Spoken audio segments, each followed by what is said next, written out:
Et tu vois, c'est la même chose sur le sujet de l'IA. Tu vois, on va construire des data centers plug baby plug. Tu sais, moi j'étais là, genre, mec, t'es en train de vendre des centrales du général. Qu'est-ce que tu veux nous proposer d'autre, tu vois? Et en fait, le sujet, c'est pas un sujet d'infra. C'est un sujet de logiciel. Tu prends de la milliseconde de lambda ou de cloud public chez OVH, la différence de prix, elle doit être de l'ordre de 8 ou 9. En fait, la différence de prix de ce que tu payes, en fait, c'est le logiciel. Et les équipes de R&D logiciel d'AWS, mais c'est monstrueux.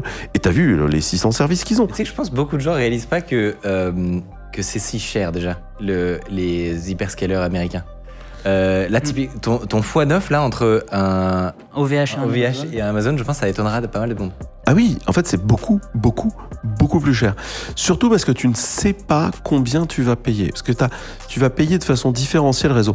Un des trucs que Amazon a inventé, tes coûts d'infra, dans un DC, c'est quoi? T'as le data center, tu payes les mètres carrés. On va pas se mentir, à une époque, ça valait de l'argent. Aujourd'hui, ce que tu achètes à un data center, c'est pas les mètres carrés, c'est l'électricité. Je dirais que c'est un bon 40% du coût que coûte ton infra. Tu vas avoir un autre 40%, c'est le coût de tes infrastructures que tu vas lisser sur 3 ou 5 ans, donc c'est le matériel en lui-même.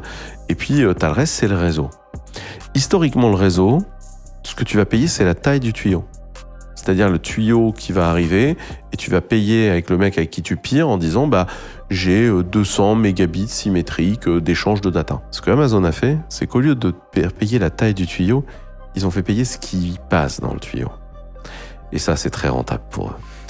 Et par ailleurs, va estimer combien passe dans le tuyau, mais alors bonne chance. Moi, j'ai aucune capacité à t'estimer ça, et personne n'en a aucune capacité. Ce qui en plus te permet un accès direct au portefeuille des gens pour un argent qui est très bizarre, tu vois.